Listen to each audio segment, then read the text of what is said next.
les absents, oui, Félix, toujours Félix et Toga qui est suspendu. Coach, bonjour. Oui, bonjour. Première question sur cet adversaire. On sait plus ou moins que le Sporting a du mal parfois à se remotiver face à des adversaires moins bien classés. Est-ce que vous avez réussi à trouver les mots encore une fois pour essayer d'aller gratter quelque chose du côté de Troyes? Je ne pense pas qu'on puisse avoir le luxe d'être prétentieux, sincèrement. Voilà, ils ont un effectif de qualité, notamment des joueurs offensifs de très très grande qualité qui font de grosses différences. C'est un club qui est en difficulté depuis quelques années. La dynamique n'est pas bonne. Pour autant, leurs effectifs sont bons. Ils n'arrivent pas à se reprojeter totalement vers une période un peu plus sereine. Mais ça reste un club très solide avec des moyens. Donc, non, aujourd'hui, le Sporting, il doit avoir beaucoup d'humilité et avoir l'ambition de ramener des points de ce déplacement, tout simplement. Ce déplacement, est-ce que c'est celui qui peut faire changer les choses sur cette dernière ligne droite ou c'est là qu'on peut vraiment attaquer une série? Il reste 10 matchs, qui est revenu à 5 points du top 5. C'est maintenant qu'il faut appuyer sur l'accélérateur? J'ai dit aux joueurs en début de semaine qu'on a le droit à un joker. Voilà. Il reste 10 matchs, on a le droit à un joker. Au plus vite on accélère, c'est mieux. On a vraiment l'ambition de faire un très bon match demain et de ramener des points. Pour autant, il restera 9 matchs derrière. Et il y aura une toute petite fenêtre derrière. Voilà, à nous de saisir la chance. Mais voilà, j'aimerais sincèrement enchaîner demain. Maintenant, comme je vous l'ai dit, c'est une équipe qui a besoin de points. Et c'est surtout une équipe avec de la qualité individuelle. Ils ont fait un bon match au PFC, ils ont fait un bon match contre Lorient.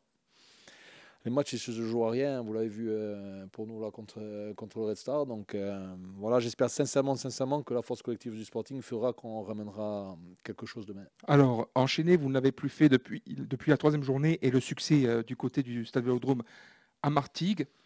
Concrètement, quelle réflexion avez-vous menée sur ce manque de faculté que le Sporting a eu à enchaîner cette saison alors qu'il aurait pu se mettre dans une bonne position?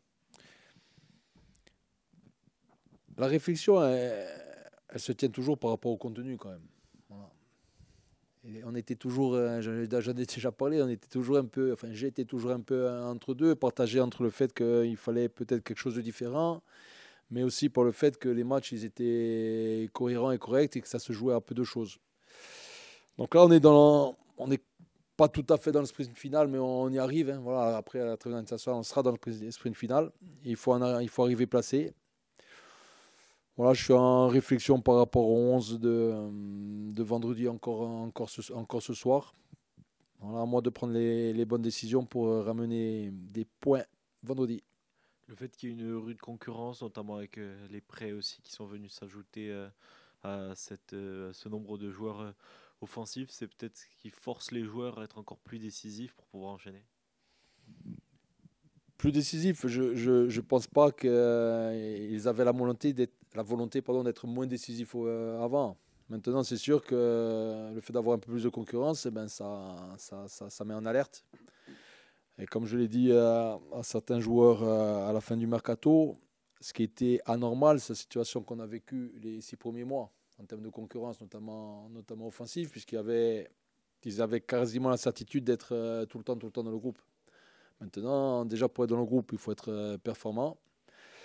Et après, moi, je m'attache quand même beaucoup aussi aux entraînements. Donc il y a les matchs là que tout le monde voit, il y a les performances. On est d'accord, on n'est pas d'accord, ça c'est autre chose. Mais il y a aussi les semaines d'entraînement et il faut montrer des choses aux entraînements aussi. Coach, avec la défaite de Metz, vous êtes la dernière équipe de Ligue 2 à être invaincue à domicile. Il faut le dire à Bein, ça, parce que ils insistent et ils ne nous citent jamais. Donc il faut dire à Bein qu'on est bien la dernière équipe à être invaincue. J'espère qu'il nous écoute. Bah, donc, on récapitule. Vous êtes invaincu à domicile. Vous êtes l'équipe qui a perdu le moins de matchs cette saison en Ligue 2 avec Metz, 4 défaites. Vous avez l'une des meilleures défenses du championnat. Pourtant, vous n'êtes que, entre guillemets, 9e. Est-ce que vous estimez que le club est à sa place?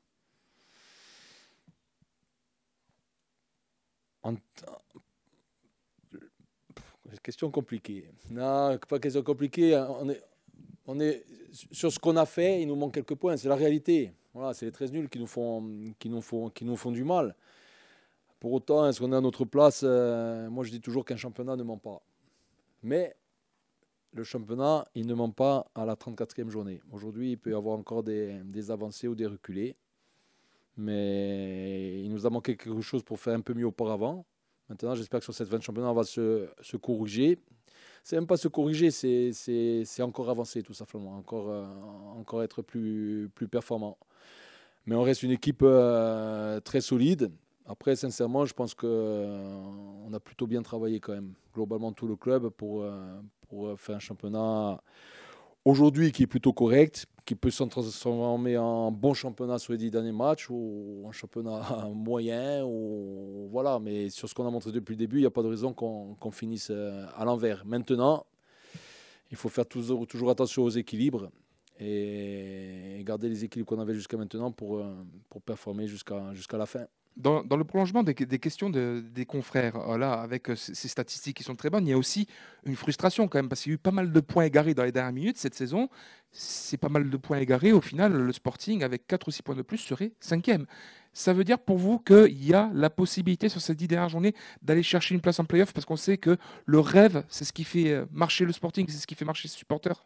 Non, mais l'ambition, frustré, c'est une évidence qu'on est frustré de la saison. Après, sur la durée, il n'y a pas de hasard non plus. Ce que je dis, il n'y a pas de hasard non plus. Mais la frustration, elle est très très grande, à commencer par les joueurs, par le staff, par l'ensemble du club, par les supporters, par vous qui nous suivez. Maintenant, si à la 34e journée, on est toujours 9e, 10e, c'est qu'on devait faire 9e, 10e. Si on est au-dessus, c'est qu'on devait faire au-dessus. Et si on est en dessous, c'est qu'on devait faire au-dessous. On refait pas l'histoire. Après, bien sûr, on se remet en question. Bien sûr, je sais ce qui nous a manqué à certains moments. Je sais ce que j'ai mal fait. Je sais ce que j'ai moins bien fait aussi. Mais un championnat, je vous l'ai dit, un championnat ne ment pas. Le match de demain, il va quand même... Non, c'est après-demain. Demain, on est, tu vois, le match de vendredi. Le match de vendredi, il va quand même nous montrer, des choses. Donc, je l'ai dit, il nous reste un joker. J'espère qu'on va pas le prendre vendredi. Maintenant, voilà, c'est un club qui a le feu. Il faudra qu'on soit très bon parce que le match de Ligue 2, c'est difficile à gagner. Et si on est moyen, on ne le gagne pas. Depuis le début de saison, vous dites qu'il va falloir être bien placé dans le sprint final. On y arrive dans ce sprint final. Depuis le début, vous dites aussi qu'il va falloir être meilleur le 3e mois que le 1er mois, le 6e mois que le 3e mois. Là, on est sur 7-8 mois de compétition. Est-ce que cette équipe elle a vraiment progressé depuis le début de saison? Je trouve qu'on a progressé à la CAB. Non.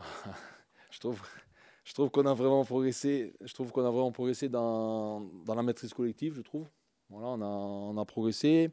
On a continué à progresser dans notre animation défensive. Sincèrement, on est une bonne équipe de son championnat. Dans l'animation défensive, on perturbe beaucoup les équipes adverses. On les empêche de jouer. Où est-ce qu'on a passé au progresser aujourd'hui? C'est dans notre capacité à faire vraiment, vraiment la différence. On fait la différence de nos 20 mètres aux 20 mètres adverses. Mais aujourd'hui, on manque trop de justesse dans les 25 derniers mètres. On l'a dit, on l'a répété, c'est le travail, c'est aussi la maturité des joueurs, c'est l'enchaînement des matchs, c'est tout ça qui fait que maintenant, si on arrive à être plus décisif, eh ben on va réussir à enfin accélérer. Mais par rapport à ce que tu m'as dit, Julien, on pouvait accélérer aussi avant. Ça s'est joué à vraiment peu de choses. Mais avec des si, voilà. Comme je l'ai dit avec un ex-confrère à vous ce matin, peut-être je serai sapeur forestier à Solar depuis quelques années. Un dernier mot sur justement ce dont vous parlez, là, les 25 derniers mètres. Amine Boutra disait cette semaine, oui, moi il me manque aussi, c'est vrai, la dernière passe, le dernier tir. Tout à l'heure, Tom Ménadier disait, on a encore à quelques micro-détails de transformer les nuls en victoire. Justement, comment on travaille ce genre de situation à l'entraînement? Est-ce que ce sont des séances spécifiques ou est-ce que c'est vraiment que du jeu? Non. Bah, par exemple là, sur les séances à J-2, on accentue beaucoup sur ça. Sur les répétitions de situations, différentes situations. Donc c'est du travail, c'est de la répétition de situation, c'est mettre les joueurs dans des conditions entre guillemets de situation de match. Mais rien ne remplace le match, c'est toujours la même chose. Rien ne remplace le match. parce qu'il y a un environnement, parce qu'il y a de la pression, parce qu'il y a un adversaire. Là, quand on le fait ou en supériorité numérique pour les attaquants ou à vide. Donc ça remplace jamais le match. Ce qui fait avancer très très fort les joueurs, c'est d'enchaîner la compétition. C'est pour ça que c'est important pour les jeunes joueurs d'enchaîner les matchs. Et je parle pour les plus jeunes, hein, qui ont 18-19 ans, qui font les bancs. C'est important à un moment donné d'aller jouer en réserve et d'enchaîner les matchs, même si c'est en National 3 ou en National 2 dans les autres clubs. Parce que rien ne remplace les matchs.